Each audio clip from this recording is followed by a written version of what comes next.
everybody's attention, I'm going to make a start. Thank you everybody for coming today and coming to this session in particular. I knew I was popular, but I didn't know I was this popular. So my name is Dr. Manbinder Sidhu, but I go by Manny. I'm an associate professor at the Health Services Management Centre at the University of Birmingham, but more relevant today, I'm co-director of the Birmingham, Rand and Cambridge Rapid Evaluation Centre. Today's session is called Inclusion as a Practice, Baking Equity into Digital Innovation. And we're going to be discussing much more about the challenges of undertaking evaluation or even rollout of digital and AI-inspired or kind of led innovations within the health and care system. We've got three really excellent speakers today. So the first speaker is Sonpal, who's a senior research manager from the NIHR. Kate has been instrumental in shaping inclusive editorial policies and practices through the gathering and analysing of data to benchmark progress and inform decisions when it comes to inclusivity and diversity within NIHR work. Their talk is about the importance of diversity and inclusion in research and how it can be embedded in rapid evaluations. Our second speaker is Tom Nadarzynski. There we go. I'll give it a good go there. He's recently just become reader at the University of Westminster and is leading research in the ethical design and implementation of artificial intelligence in healthcare. He has a deep commitment to promoting equity and inclusivity in digital innovation, and Tom's work focuses on reducing bias in AI systems and ensuring that user perspectives drive technological development. He will discuss how AI can be implemented responsibly and effectively within the design and implementation of healthcare. And last but not least, we have Shabira, and I've been informed not to use a surname, it is just Shabira. Shabira is Chief Executive of People Street, which you may have heard mentioned earlier this morning in the plenary speech. Shabira is a thought leader in inclusive design and research, driven by a deep passion for creating services that are fair, accessible and sustainable. As Chief Exec of People Street, she brings grassroots into team and institutions, and her work will address the research and demonstrate what's possible when we rethink who gets a seat at the design table when developing digital innovations in partnership with healthcare providers and relevant stakeholders. I'm going to give each presenter time to deliver their slides, and once all three presenters have delivered their slides and presentations, everybody in the room will have an opportunity to raise their hand and ask questions. So without further ado, Kate, if you'd like to come up.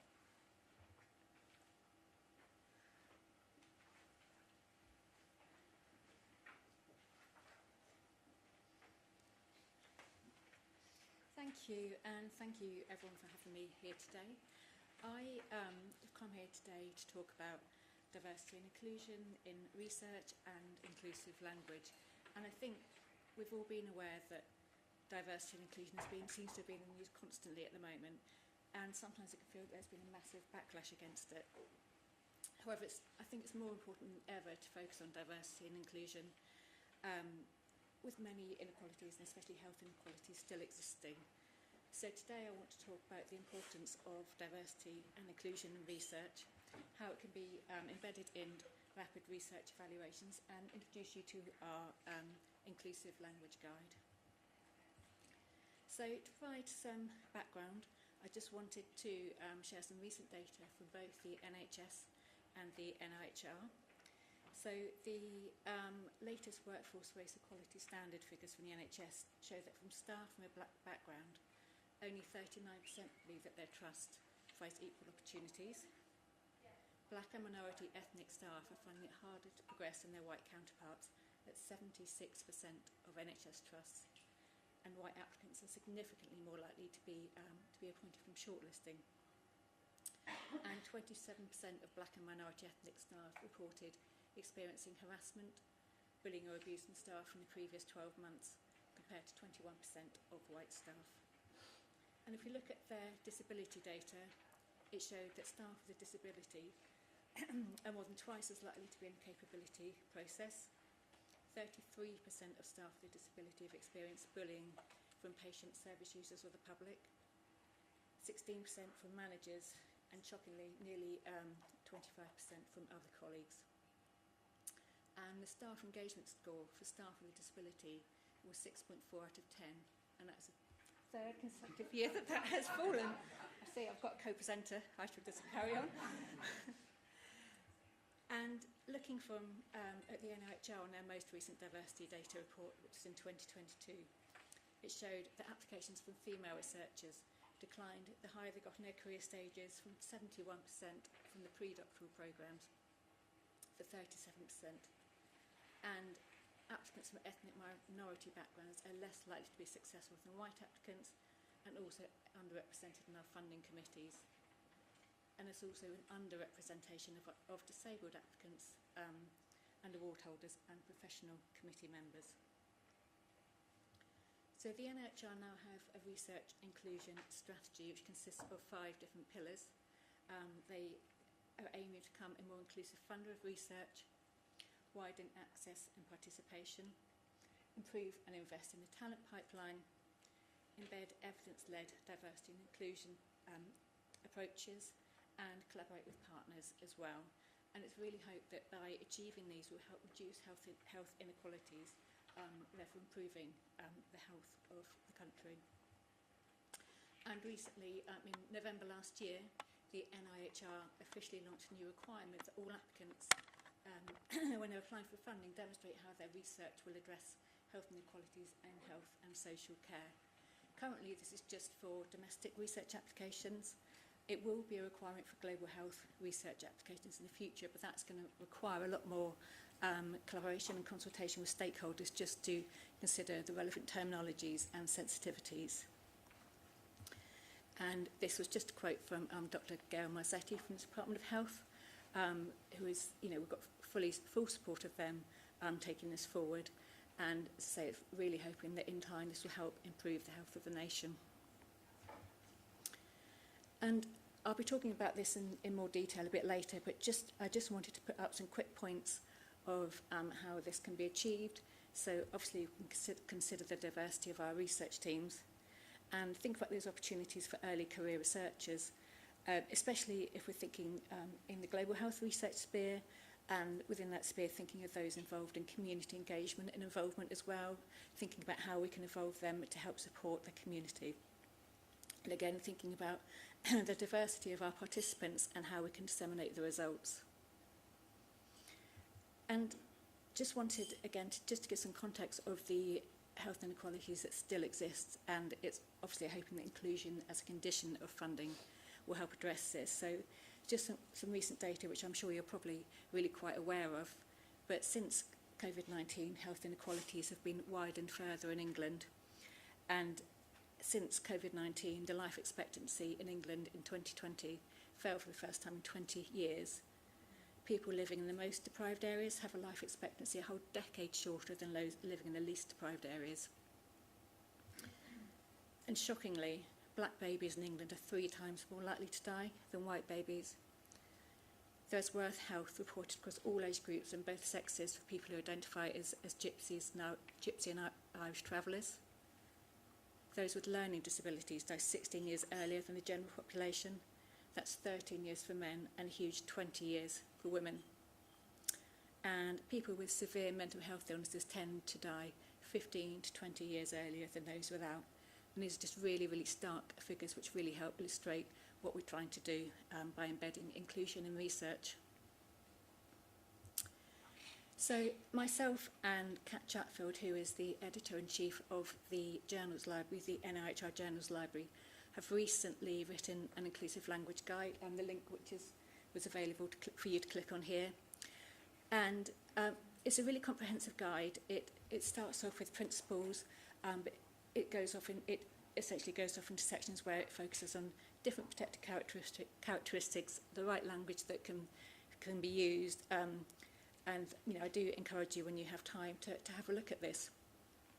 And it's based on these 5 main principles of thinking about the audience and therefore adjusting the context. So you're having using different language and having different conversations with different audiences. Obviously, choose your language really, really carefully. and really think about this. Consider access needs, and for this I don't just mean access needs for people who have a disability, but access needs as well for those who might be more digitally naive. And obviously when you're writing something, consult appropriate individuals, whether that's your colleagues, whether that's special research or advocacy organisations or community groups, because I think, you know, we've all been there, you write something, you think you know what it says, but actually it could be written better and there could be more clarity, so having that consultative approach is really, really important. And language is really, really powerful, and I think sometimes we forget how powerful language can be, and it can reinforce these harmful stereotypes, but it also is powerful. It can help shift attitudes and change attitudes and behaviour. And obviously language is always evolving, it's always changing, and this is something that we need to be aware of and keep up to date with. And language is important, but I think we also need to consider about how we present data as well, whether that's charts, photographs, other ways of presenting data, and be aware that that can affect how things are viewed as well. So, for example, on charts, we quite naturally and sometimes quite correctly go from largest to smallest, but that sometimes can inadvertently reinforce negative implications. So, especially if we're talking about race or gender, obviously you have to apply this to the specific situation that you're talking about, but it really is worth thinking about, and thinking about whether you can present your data in a better way. Whether it could be, for example, just in alphabetical order, whether that might be a more equitable way of presenting it. And obviously be mindful of colours as well in charts and in data. Don't, obviously there's a stereotypical blue for a boy, pink for a girl, so obviously try and avoid that, but also thinking of the implications colours can have. For example, red can signify danger or anger, so think about these things really carefully so you're just not reinforcing existing prejudice that people may have. And again, if you're using photographs, try and make sure that, again, you're not using stereotypical images, for example, of black people on more menial roles or women being in more administrative roles as well. Think about showing a range of different people and different characteristics. And if possible, and I know this depends on a lot of things, you don't have to get consent, you know, having pictures of your researchers or those involved in the public involvement side of your research really helps brings things alive. So if that's possible, I think that's a really helpful thing to do. So moving on to rapid research evaluations, it's really important to consider making sure your research team is diverse and providing those opportunities for early career researchers. And I think obviously the data that I showed earlier from the NIHR showed how far away we really are from that at the moment. Obviously, we need to ensure that the language that we use is inclusive. And it's important to consider intersectionality as well, and realise that people aren't just made up of one characteristic, everyone's made up of lots of different facets, and this needs to be taken into account when looking at your research, looking at your data and designing your research. It's really important to think about, and I realise this depends very much on what you're researching, but consider if you can have a diversity of sites so you can have a real range of populations who obviously are going to have different needs. And obviously going back to language, thinking about the accessibility of your results and your dissemination methods. Obviously you'll be publishing in peer-reviewed journals, but it's really important to think about how your results are going to reach the people who are affected by the research. So whether that might be in a podcast, might be an infographic, there's lots of different ways that we can ensure that those who are being affected by the research get to see those results as well. And full disclosure here, I used to work for Involve many years ago, so I had to put something in about patient and public involvement. And it's really important as well to ensure that you've got this inclusive approach when you do your patient and public involvement, and that you're ensuring that you've got a diverse range of voices represented, especially those who are really seldom heard. But I think what can be difficult in PPI in rapid research evaluations is you don't necessarily have that period of time to build up those really, really trusting relationships where you can get really valuable PPI from. So one way that this can be addressed is just using established PPI groups where you can consult with and engage with quickly, where you've had so these working relationships and agreed ways of working have already been developed. And a really good example of inclusive PPI, if you want to look it up, is the RESET study, which is working with people who've lived experience in prisons. And the people who were involved in that were used from the study design, the data collection tools, and the analysis. So that's a really good example if that's something that you're interested in to look up of how to do that well. And I just wanted, before I finish, to focus a little bit more on how you can ensure that your approach is inclusive.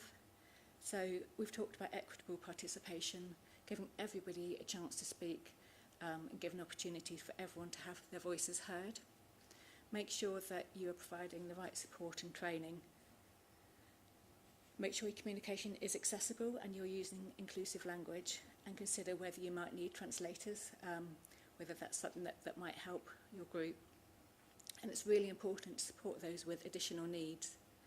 And that may be that some people might have disability, but you also need to consider caring responsibilities that people may have, whether that's caring for adults or caring for children, and ensuring payment. People have payment for carers so they can come and attend your meetings.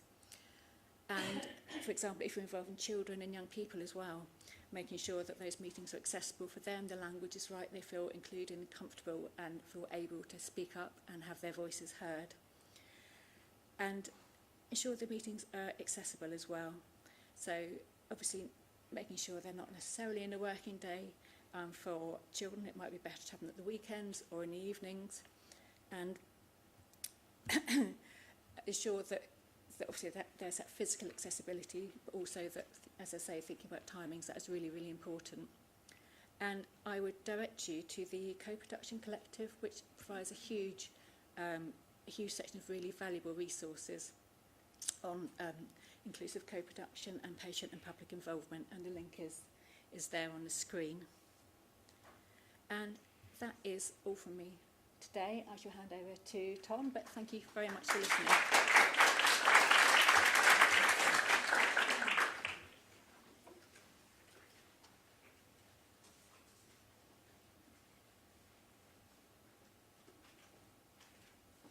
Great, hello everyone. It's good to see full house for this part of the talk.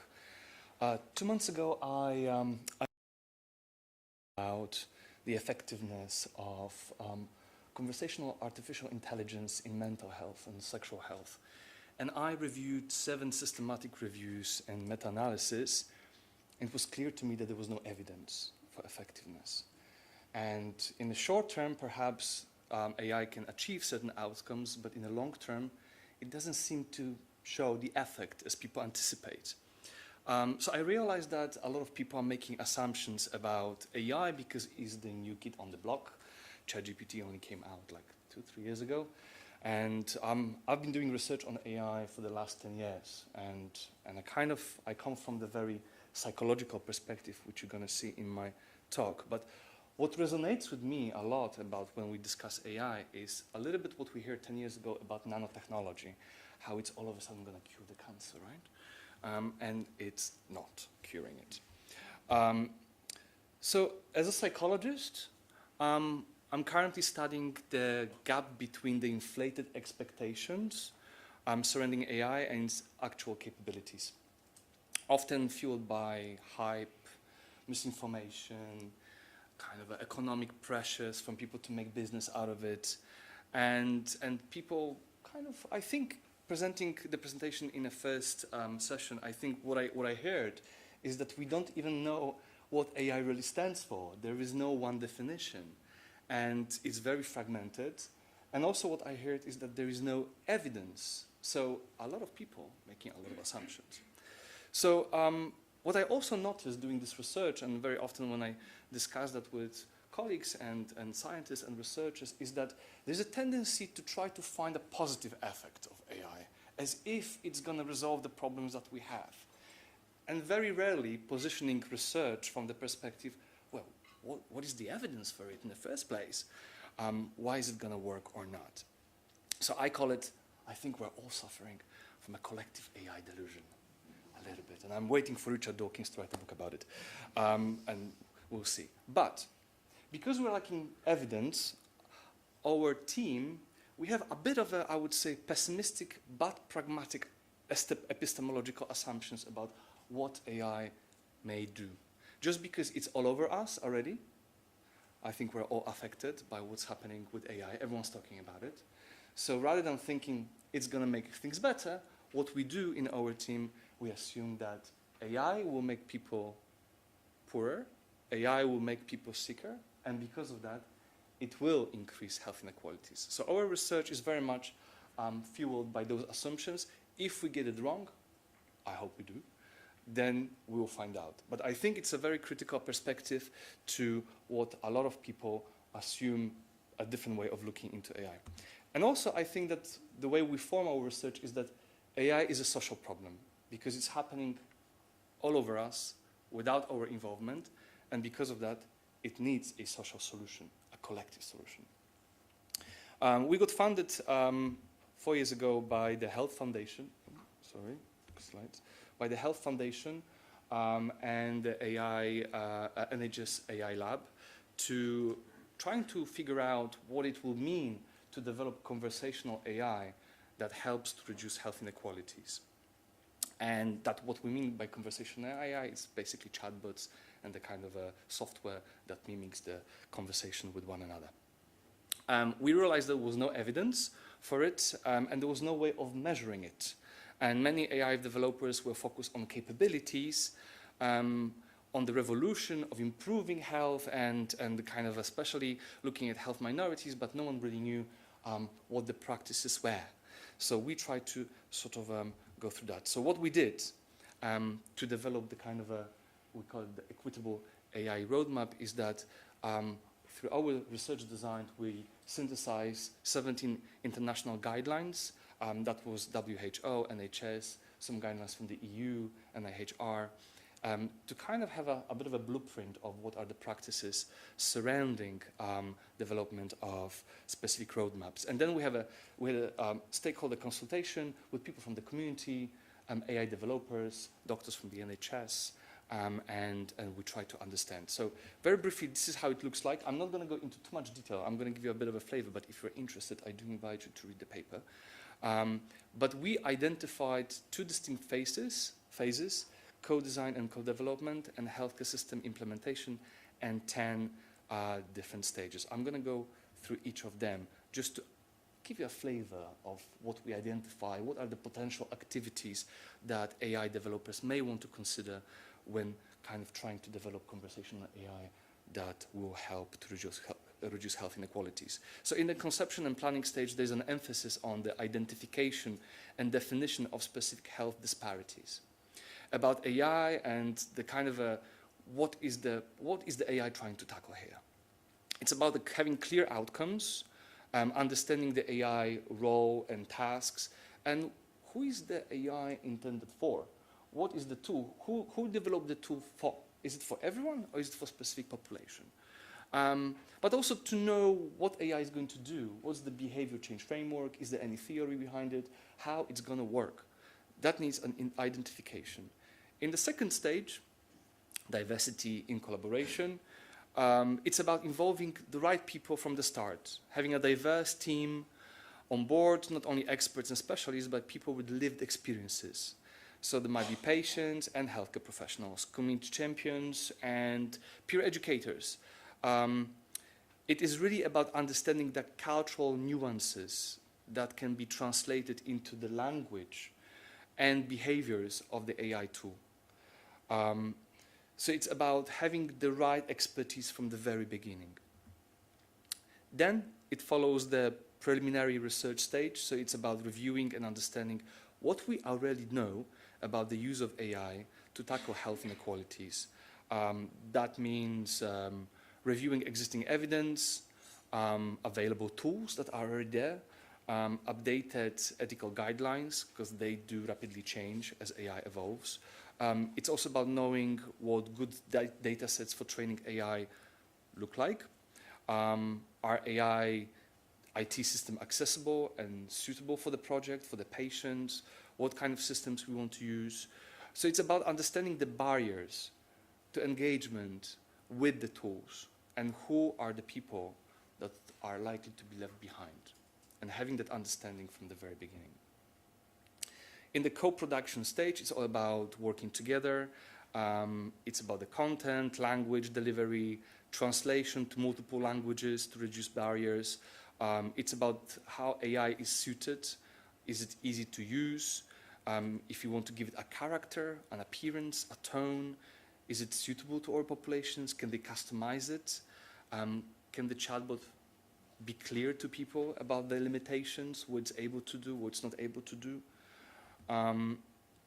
In the safety measure, it's about protecting users and safeguarding those that are vulnerable. So it's important to implement a human contact pathway, use methods to protect the privacy, the confidentiality. It's also about managing adverse events and unintended consequences if those occur. So if there are any glitches, how would that be managed within the kind of a chatbot environment?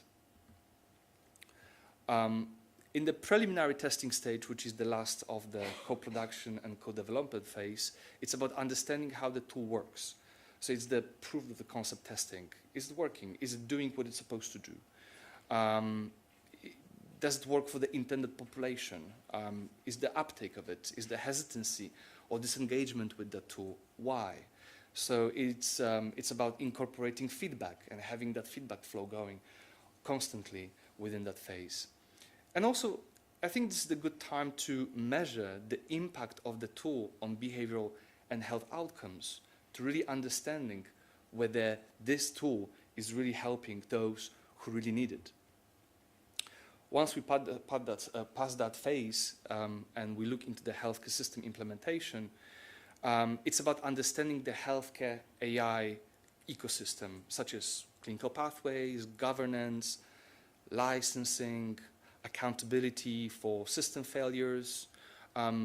It's also about identifying specific variations in AI integration. Just because we train it in one trust, would that also work in another trust with a different population? Does it need to be retrained? Is there new data that needs to be added? How the project could be applied in multiple services? Developing user manuals and staff training also happens in this phase, so that everyone knows how it works and what to expect. Once integrated, the tool needs evaluation and regular auditing to determine its usability, engagement, and satisfaction, especially for people from minoritized communities that the AI tool is developed for. But also it's about multiple outcomes and methodologies to determine its efficacy, safety, and equity. In the maintenance stage, it's about understanding that there are updates and technical improvements, especially when we talk about AI. Perhaps the tool needs to be retrained. Maybe there's a new data that is coming. Maybe the health of the population is different. This is the time to raise awareness of the tool and reach optimal uptake and engagement with those for who the tool is developed for. It is also the stage to measure impact of the AI tool on service delivery and clinical workloads. And in the last stage, and I always say it's probably one of the most important stages, it is important to understand the discontinuation of this tool, of any AI tool. Because if the AI tool ends up substituting human health advisors or human healthcare professionals, and suddenly it stops working, then the service might lack the capacity to offer quality care, the continuity of care. So it's important to consider consequences of terminating the tool, sudden disruptions or abruptions, and put adequate measures in place before the tool is implemented. So again, This is our 10-stage roadmap for AI designers. But since our publication, we realized that perhaps it's not enough, that there are still things that we should have put into place when thinking about developing a roadmap. And when we have discussions with different stakeholders, we realize that reflective practice and reflexivity are essential when developing AI tools in healthcare. The fact that you all should be reflecting about what's your role, what's your motivation, why you're doing it, for whom you're developing it, what's your drive for it. And having that reflexivity baked into AI tools. The opposite of automation is not manual work. It's the lack of self-awareness. And there's a possibility that with more automation, we lose the nuance, we lose the context, we lose the beautiful things where people are forgotten, left behind, that the AI tools might not be able to capture. So both developers and end users should be encouraged to engage in mindful conversations about AI. It's about relationality. What kind of relationships we are changing, we are overriding through implementation of AI? What kind of new relationships are we trying to establish with the patients, with communities, between one another? So relationality, the healthy relationality, should be really incorporated into those tools. What kind of relationships do we want to have in healthcare for the future? How should we make it more humanistic rather than automated? And I always say that people are obsessed about, well, obsessed maybe is not a good word, but people are preoccupied with developing good AI. And what about developing AI for good? Rather than trying to develop a tool that caters everyone and casts some costs, and it's the cost-effective tool, as people say. What about developing an AI tool that helps those that normally we can't help? So when we talk about healthcare professionals, how can we develop a tool that teaches them new skills rather than taking the skills away? So instead of deskilling, we should upskill people. And I think that the last thing that comes to my mind, and something that I'm worried about, is the over-reliance on AI tool. That at some point we arrive to the point and there will be no way back. And that we will be all doing things with AI, and we will be then evaluating the potential negative impact of that. So maybe let's assume that the impact is there. So the question is, how do we evaluate this? I don't have the answer to that question. But I always think that AI is a social problem, and it needs a social solution, collective solution of all of us. Thank you.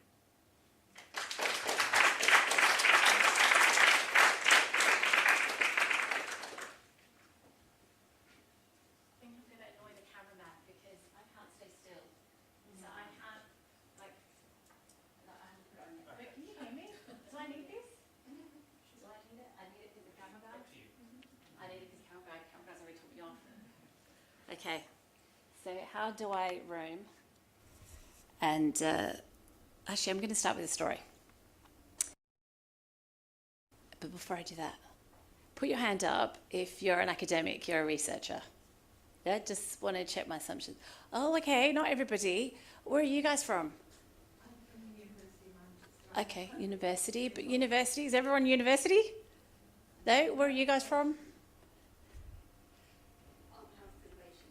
Health Innovation Network. Okay, like health system. So health system, universities. Missing anything else? Public contributors. Pardon? Public contributors. Okay, very good. Oh, yay, high five. Very good. Okay, all right. So we're preaching to the converted. So I'm not here to tell you this is important. You all know. But it's not enough to just know that it's important or to want to do better. And I'm going to give you an example just to so you don't ever forget this. Whenever you're in your meetings, you're with your team, you're planning, whatever it is that you're planning, I want you to remember this story. So this is about 5 years ago. I was part of a national, pretty big board that was around maternal mental health. And anyone that knows anything about that knows that inequalities in maternal mental health are quite large. And they wanted to convene and they wanted to make this formal. So the group, there were over 150 organisations. So it's a really big board. Like imagine like the biggest board table, right? One of these big board tables. And we were going to vote on whether this group was going to become formal. And so they went through these slides and they had commissioned this organisation who came in, and the organisation kept saying, remember, because diversity and inclusion is important. And everyone's like, yeah. And so, but throughout all these slides, and there were like hundreds, you know, those meetings where there are like hundreds of slides and you're like, kill me now, I don't want to see another slide. It was one of those. And right at the end, in the very last slide, it had skills, a list of skills that board members, because there was 150 organisations, but there were only going to be like 5 places on the board or 6 places on the board. So there were like list of skills that board members were going to need to have for the successful running of this board. And so there were things like marketing, must, you know, have some marketing skills. Let's have some legal skills. Let's have some financial skills. Have some, like a doctor. Let's have clinical skills. And then it just said diversity. And I was like, what? Like, what you mean? And so everyone was like talking about it, like as if like that was perfectly normal to suddenly have, like you have these like actual skills, things that people went and studied for. But you know, I didn't go to university and learn how to be a brown person, right? So I'm sitting there going, oh my God. And so everyone kept talking, and so then I just put my hand up and I was like, oh, can you explain to me what you mean by diversity? Do you mean we need to make sure that there's enough men because there's only women around? Do you mean that we need to have a range of ages around the table? Or do you mean black and brown people because sometimes I don't think I'm very good at being brown? So does that mean I can't sit on this board? And they were like, oh, yeah. Yeah. And so that's our starting point. So the intention was there, the aspiration to make sure, but it's not good enough for you to leave it on the last slide and for it not to be a thread that weaves through all. So it should have never been on that slide.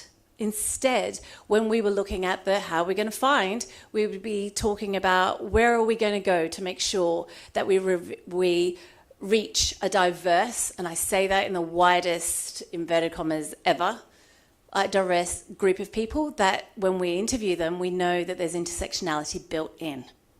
And that is what I'm going to talk to you about today. So a lot of the stuff is just about being a good human, okay? It's not rocket science, but sometimes it is really hard because how do we reach the communities? Because we all, you know, I'm not about to tell you to trade in all your family and friends and start having like the most diverse friendship group. You can keep your family and friends, but you're going to have to work hard to reach the communities that are not in your sphere. And in our works, we are working with people who look and sound like us, who share our worldviews. That's just what happens, right? We're not going to like fire everyone. Like we have to spend a lot of time with these people. We want to get along with them. But we have to find ways of bridging the gaps to invite the voices that are not in our spheres into the room. Because no matter how clever, and I'm sure you're all like the most clever because you've chosen our room, so out of everybody, you guys are the most clever, but it doesn't matter how clever you are and how good of a human you are, if you are not finding ways to bridge the gaps with those voices of people that you are not speaking to in your spheres, then it's not enough. Because you cannot have all the answers. I don't have all the answers because I don't have every single living experience in the world. And why is that important? Well, it's important because we're creating technology for our public systems, and particularly in a health system. And I personally believe that digital, however you like to define that, so let's say technology, has the capacity to democratize access to health, has the potential to democratize access to information, to knowledge, to power.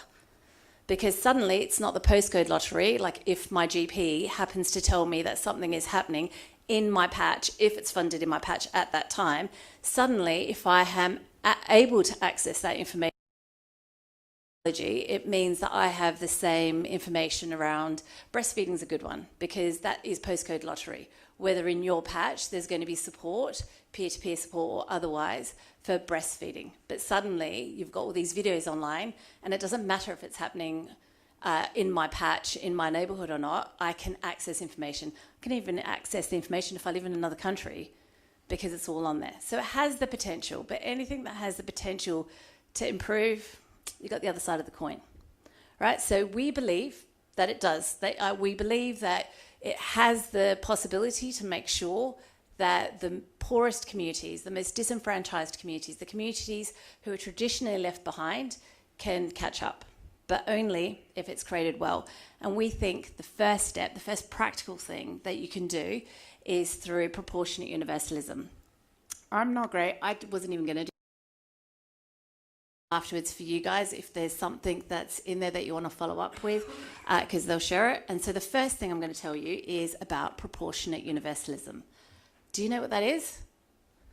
No, it's a really beautiful, stupid words, because who can say those words? But proportionate universalism actually comes from health inequalities thinking. And the idea is that you design with the communities most likely to be at risk of exclusion by this thing that you're doing, but you roll it out for everybody. So it's a sustainable way, actually, to create healthcare, right? So we're not saying, okay, let's build, we're building the NHS app only for like people, for black and brown people, right? So instead of that is if the data, and so the reason I say with the communities is because depending on the thing that you're doing, depending on your research, depending on the technology you're building, that group of people most likely to be negatively impacted or to be excluded or to experience the poorest outcomes might change. So you use the data to guide you. See, it's not rocket science, you're using the data anyway. But then what I urge you to do is when you see the data and the data tells you it's these groups of people and then you can't reach those groups of people and it's going to cost you more money to reach them, I beg you to make a case to make sure, because the data already tells you that when this service goes live, when you do this thing, those are the people who are going to be excluded. And that's when the technology doesn't democratize access. It's when it further widens the gap because we just keep perpetuating and keep doing the same things we were doing it when we were having a face-to-face service, for example. Yeah, so proportionate universalism, really simple. Use it, cite it in everything that you do and go find ways of, so don't say it's enough to focus on the easy to reach, on the 80%. Your proportionate universalism people are your 20%. Yeah, they're your intersectional people. They're the people that might have English as a second or third language, but they might also have a cognitive disability. They might also live in the poorest ward in the country. They might also be in social housing or in temporary housing, which is even worse. So they're constantly displaced. Maybe their partner works in low-skilled work, so they're constantly on zero-hour contracts. We're talking about those people. So you keep filtering down. Don't use ethnicity as a proxy. It's a terrible proxy because you're going to get Shabiras. We don't want Shabiras in the research. Shabira can use the technology. Shabira doesn't need to be in your research. But there are a whole lot of other people that you don't even know about because you're using ethnicity. So never use ethnicity on its own. Look at these other intersections. Look at, are they in employment, training and education? Yeah? What level of education have they reached? Are they in temporary housing? What ward? What's their postcode? Yeah, have they got any comorbidities? All that kind of stuff, use that. So proportionate universalism is our best friend. I think I've said it more than the person who even came up with it, which was Marmot. I think it should be coined the Shabira term now. We know what the problem is already. I'm going to share with you how this can actually work. Can you be inclusive and rapid? And I say yes, you can. And we've shown it. So we did something very daring. In the middle of the pandemic, I was headhunted by NHSX to be the senior person, the subject matter expert on health inequalities, which was the most ridiculous thing to ever come. Like, a person's supposed to be responsible for health inequalities. The people have to be responsible for health inequalities, yeah? You see the problem. And I was looking around and there was all these like really incredible digital teams. I think the people that are working in our government services and our health systems, they are just the most incredible people. And they were struggling though to find ways of like connecting with those communities, with that data set of people who are being most excluded. And so I was like, I can get those people. And so we set up, in the middle of the pandemic, we set up a team of community researchers. And we started serving the whole of NHS England and NHS Digital, feeding in, like recruiting people in the pandemic. We're talking about May 2020, making sure that they could speak to those intersectional people while they were designing these national programs. And it worked. And it was at speed. And we're talking about like really niche, like where they would say, we need someone who's aged between 65 and 75, and they need to have blood pressure, but they need to have had their diagnosis in the last 6 months. And they also need to not be on any other kind of medication, but they need to have at one point bought or received a blood pressure monitoring kit at home. And they need to be registered with a GP, and they need to be with that GP for more than 5 years. And we were like, okay. But we did it, and we're still doing it. And so we're one of the partners of Decide program with RAND and Oxford University that you heard Sonia talk about before. But we also started working with the Home Office. And now the Home Office briefs. Oh my God, we've got one right now that started yesterday. And we need 6 people who use assistive technology. They can't be born in the UK. They can't yet be UK citizens. They need to have attempted but not successfully completed an e-visa online, and they need to be okay with us coming to their house. But we got the 6 people. And so there are people who have been blind since birth who are using assistive technology. There are people who've become blind through illness, like 3 years ago. There's someone who's deaf. There's someone who's got a cognitive disability. There's like a range of... And so they're testing it. And you know what the first thing when we did the first session, now like Home Office researchers are like stunning people. Like they're some of my favourite people to work with. Until you come and work with us, but then you should be my favourite. But they are stunning. And they had worked really hard and they're really knowledgeable what they do. And so they thought that they had the pilot piece of technology. They thought they got it. And so they were expecting to walk in, test it and be like, but they walked in, they tried to test it, first participant, what does the tool say? It says, take a photo, selfie of yourself with your eyes open. Now, if you're sometimes born blind, you can't open your eyes. So at the very first step of this piece of technology they're going to test, the participant isn't going to go any further. And they're like, oh, what do we do? How do we get around this? And so that's why you need to, because you can't think your way through this. You just need to be human. You need to connect with people that you've never connected before. Give time, connect with them, find out and help, let them lead you the way. They will show you. They surface every pain point that you can ever think of. Every time I think, okay, I'm pretty good at this now. I've been doing this 20 years. Surely I know all the barriers. And every week, I kid you not, every week something else surfaces and I'm like, gosh, I didn't see that one coming. I didn't see that barrier. And so we do things like that. We're working with NHS England right now. Have you heard about the pilot for the cervical screening where they're trying to test out our own, where we get to self-assess? I think that's probably one of the most revolutionary things we're going to do for women's health in the last 50 years. I'm praying that it comes through, but they haven't been able to reach a more diverse set of women, and so their set of assumptions are fundamentally flawed. And so we're supporting them right now to make sure that they get the women who are least likely to want to participate test now, so we can design a service that's inclusive. And so that's what we do. There are, you need to first make sure that it's not enough to open the door, especially particular communities that we've been told so long that the doors aren't open to you. We don't even know there was a door, or we come from communities where there's no doors, so we don't know we're supposed to walk through. So it's not enough to open the door. That's what we've been doing for the last 10 years. You need to invite people in, and some people need more support. So it's not enough to go to a network and say, we want people who've been in the prison system, or we want people who've got a cognitive disability. People need support to take those first steps, whether it's language, whether it's just like a buddy there take you through, because maybe trust is low in that community, or the language that we're using, even when we're trying to be accessible, it's not well translated. We need time, but you can do rapid evaluation with inclusion in there if you're working with the right people, making sure that you've got those voices and you're willing to learn. But the fact that you're in this room already means that you're all open. So you need to make sure you connect with organisations that can support you to be able to do that and reach those communities, because it's possible, and like magic happens when you get to do it. And I didn't go to the end, but see, look, ta-da! Look, can we be rapid inclusive? Look, I remember my slide. That's ways that you can do it. I won't go into like the detail of it because I think I'm just getting to my 15 minutes, and so that you've got, I'll just leave that in there so you can read it. Yeah, thank you.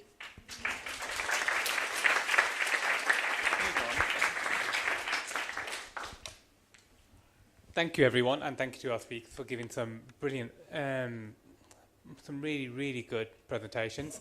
We've got the next 20 minutes or so to for you to ask your questions. You've heard presentations now from a funder or colleagues that work for a funder. You've got a presentation from an academic who actually undertakes this type of work, and you've also had a presentation from the other side, from the VSC arena, to showcase the type of work that's actually being done and the challenges of actually undertaking that work, but also the success of it when it's done really, really well. Okay, over to you for questions.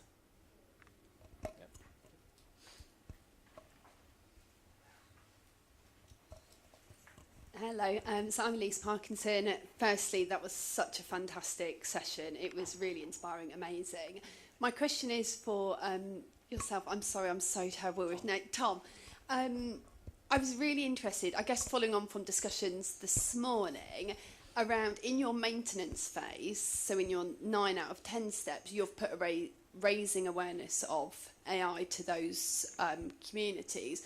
And I'm wondering what the logic was behind doing the raising awareness near the end, or is that more of a formal step, and some of that raising awareness, because what we know from research and some of the evidence is that actually that probably needs to happen sooner rather than at the point we're trying to deploy something onto people, that awareness needs to happen before then. Yeah, so our participants mentioned that trying to raise awareness for the tool that is not ready, that hasn't gone through the evaluation in terms of its satisfaction, uptake, disengagement. It might be a little bit premature to raise awareness of the tool when the data to support it is not there. So the reason why it was put into maintenance phase is probably under the sort of assurances that it works. Okay. So obviously there's a preliminary testing, there's then integration testing, to what extent this has been tested within the NHS services, and whether that could be scaled to other services. So I believe it was not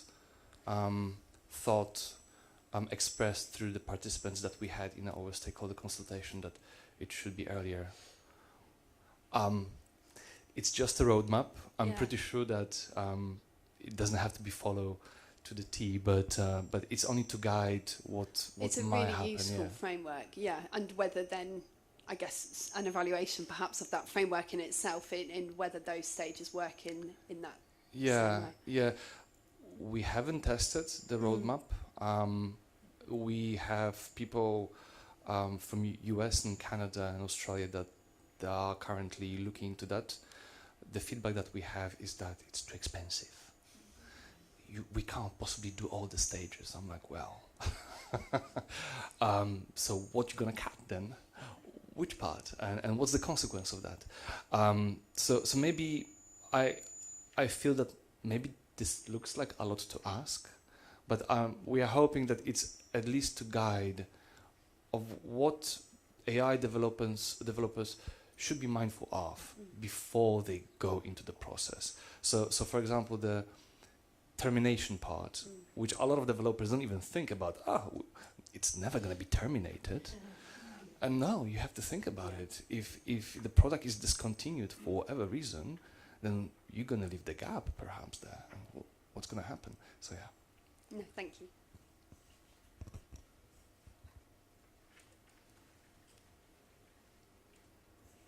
Hello, Hannah Rose Douglas from the Health Foundation.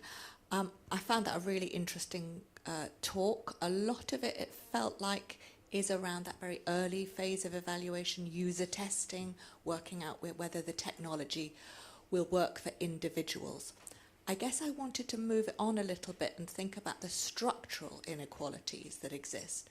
So some of you may have heard me talking this in my comment this morning about individual hospitals and trusts doing this kind of work.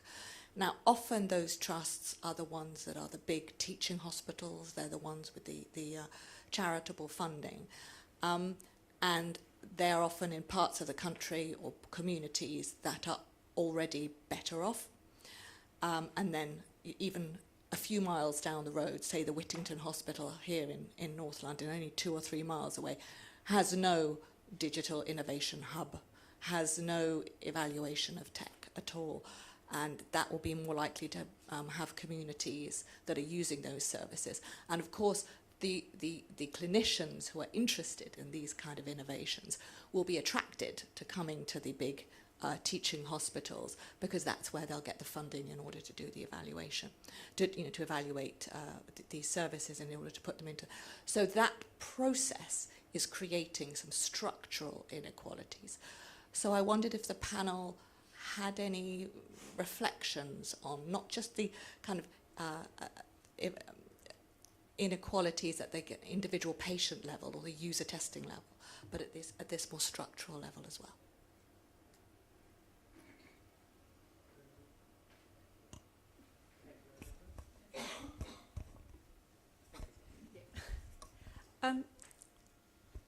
It's a really interesting question, and I think structural inequalities are a massive issue that need to be tackled, particularly in the NHS.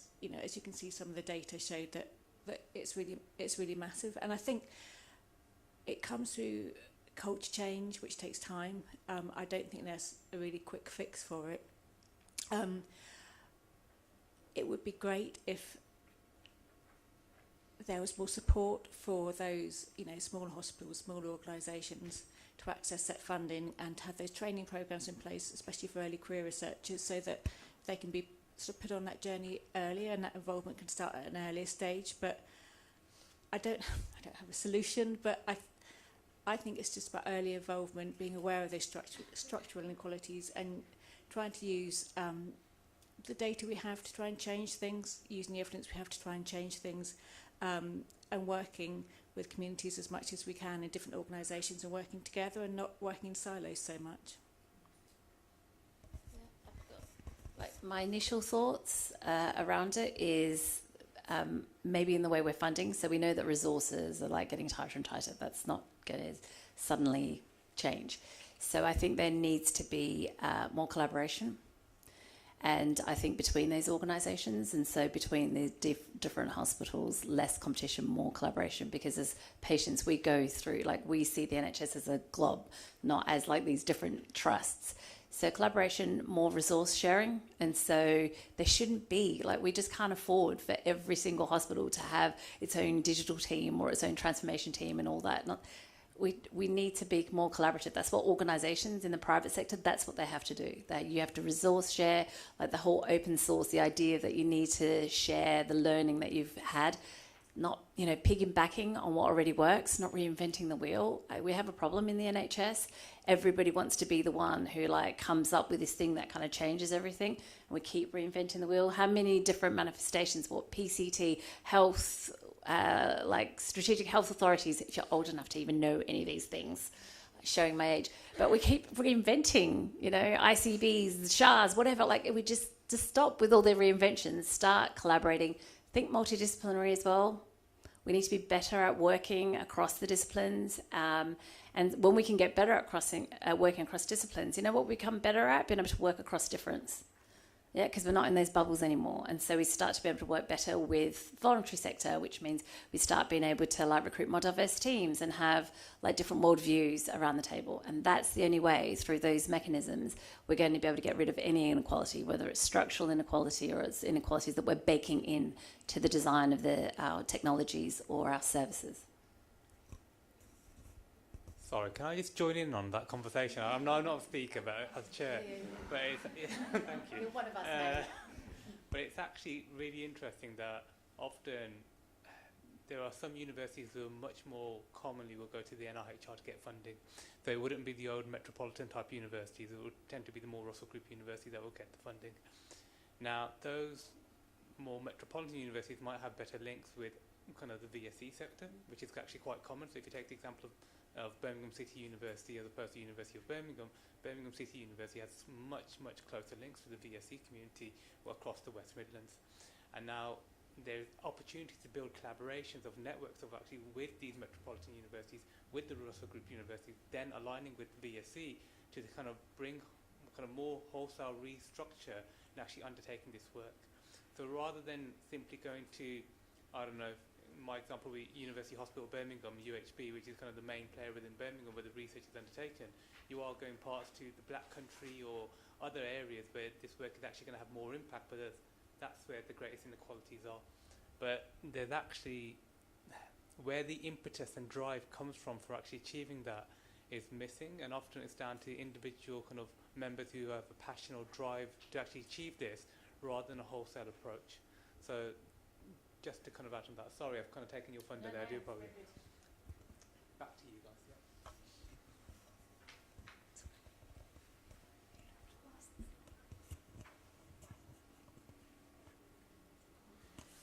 Go first. So I'm Surindi. I'm from the NHS Race and Health Observatory. So I've been involved in like public involvement around the health equity space, and I think one of the main challenges that I see is we're really good at sometimes we're very good at co-designing and bringing people in, getting people's thoughts on something before it's ready. But I would love to get your thoughts on like how do we close that feedback loop in a sustainable way so it's not really done in an ad hoc manner, because trust is so important and it takes a really long time to build, but it's very quick to be broken as well. So yeah, I wanted to get your thoughts on that. Yeah, one of the ways that we do it when we're working with a research team, we build in that feedback loop. And so, for example, with a piece of, if it's a one-to-one interview, we get like the summary and it goes back to the participant for them to, and it has to be in plain language for the person to be able to say, yeah, you caught the sentiment. When it's in a group, I actually disagree with one thing.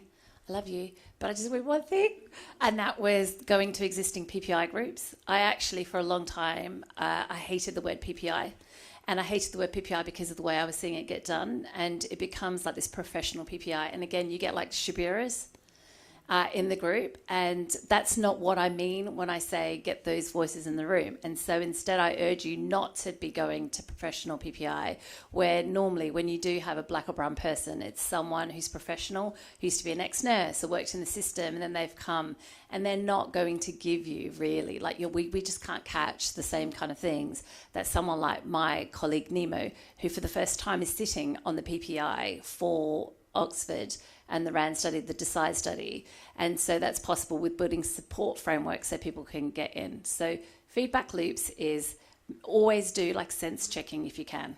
So really simple summaries where you go back, you having to do them anyway. It's good practice to do them. Just put in, you can tell them, I'm going to send you a summary. And if your deadline, like if you're working at pace and your deadline is you need to be able to send those summaries in 2 days' time, say to them, at the end of our interview, we're going to write this up. I'm going to send it to you. Can you please have a look at it? I really want you to say it's okay that I can proceed. We also do it in groups. And now a lot of people, even digitally excluded people, we support them to get on. And so they sense check that. And we always add in a sense checking, because as clever as you are, we come with all sorts of assumptions when we're looking at that data. And so you just want legitimacy to proceed. And one way of doing that when you're making, that analysis is to be able to do that. The other one is to invite people to take part in analysis. That takes more time though, and it's a bit more costly. but there are so many ways that you can do it to make sure that you're constantly holding yourself to account.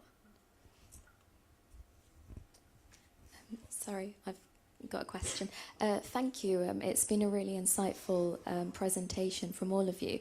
I was quite struck by Shabira when you mentioned that when we are talking about diversity in research, and I guess this applies to everyone on the panel, that ethnicity isn't necessarily what we should be focusing on. And I know that kind of in the recent decade, there's been a focus more on the social determinants of health, but also the disaggregation of data, because there's often this confusion that actually, being of a minoritized community means that you're going to be the most impacted by health inequalities, but we know that that's not always the case. So it was just a question in terms of kind of your experience. Have you seen a positive move towards that? And when it comes to data, are we still lacking in data that does kind of really understand the intersectionality and the nuances of the communities that we're researching? Can I give that to Shabira first, and Kate, do you want to follow up afterwards? You want to go first because I just spoke? I am seeing a shift. Now when I say to people, don't use ethnicity as a proxy, you just get Shabiras, they're like, yeah, we don't want Shabiras, right? Like, so they're in agreement. So I never see people going, no, we want a bunch of Shabiras, which is like, phew, okay, they're getting it. There's catch up. I think organizations like NIHR have been able to, like, the better you get at being able to give like pragmatic advice to research teams and being able to identify in that proposal stage that they are actually going through intersectionality, the better it is. We've just gone through 3 separate proposals, 2 with Oxford, 1 with QMUL, and one of the things, like, whereas a year ago when we put it in the same kind of research methodologies in about diversity, the feedback was, why is that important, like, from the panel? And like this year, the feedback is so different that I actually copied and pasted one of the, when the assessors give you the feedback, I actually copied one of the assessors' feedback because I was like, oh my God, I'm going to use that to describe what we do, because it was like, something's changed. So I think it is changing. I think it also requires a couple of trusted universities. I mean, all universities are trusted, but one of the ones that have got a bit more power, taking a bit more risk, because they need to kind of like shatter like these ceilings that we've created about how we define these things and start to do things differently. And another thing to put out there is like the resource sharing. Like, it is like the elephant in the room. Like, we want to do all these things, but when it really comes to it, the universities don't want to be able to pay for those things, and it does require, because people need support. Like, if it's going to be meaningful and you're not just going to go to an existing panel of people who don't need your support, if the PPI group doesn't need your support, then you're not getting the right PPI group as far as I'm concerned. Yeah, and so that requires a resource, and so sharing it. But I do see a shift, because that assessor's feedback like blew my mind. I just wanted to add, obviously, as we're all aware, intersectionality is so massively important, and something that the NIHR is just bringing in now, which I really should have mentioned, is disaggregating sex and gender in your research results as well, which is just so incredibly important, because we know that historically a lot of research has been done on men, and therefore the results don't necessarily apply for women, which further perpetuates health inequalities. And I've been sitting here racking my brains. There's a really great book on that. Yes, I'll look it up. thank you. Which I'd recommend that you read once we can remember the title between us. But and again, going back to that whole inclusive design in research, I would hope that the fact that from an NIHR perspective that we are asking people to have that embedded in research right from the start, and that also would ensure that people adequately fund for research inclusion, which I should say is what the NIHR call diversity and inclusion, so that funding is already in place and embedded, so you have that time, that resource to consider these and to put the right resources in place. I'm trying to find it. I read it. No, it's really good. Yeah. It's a whole book. Is it Inferior by Angela Saini? Is it Inferior by Angela Saini? Because that's on that topic as well. Oh yeah, that one. It is so amazing. You'd be like, what? I'm going to draw the session to a close because it's bordering on lunchtime and I don't want to be the person that keeps you between yourselves and lunch. I'd like to say thank you to Kate, Tom and Shabira for their wonderful talks, and thank you for attending. Just a few final thoughts from me. There were 3 things that really stood out. First, there are lots of assumptions being made about what AI is and what it isn't, and what digital is and what it isn't. Also, what inclusivity is and what it isn't, in terms of the perspective of what's actually needs to be done and how it should be done. The second is expectations, and the expectations from our funder and what we should be doing and what we are currently doing, and the gap between those two. And lastly, the purpose. Why are we actually doing this? Why are we trying to be inclusive? What does it add? What value does it bring? And how can we actually move to a collective direction and working collaboratively together to make sure that it infiltrates all aspects of research design, collection and delivery. If you want to speak to any of the speakers, please do so during the lunch break. I will be enjoying my lunch, so please don't avoid, talk to me. But thank you very much.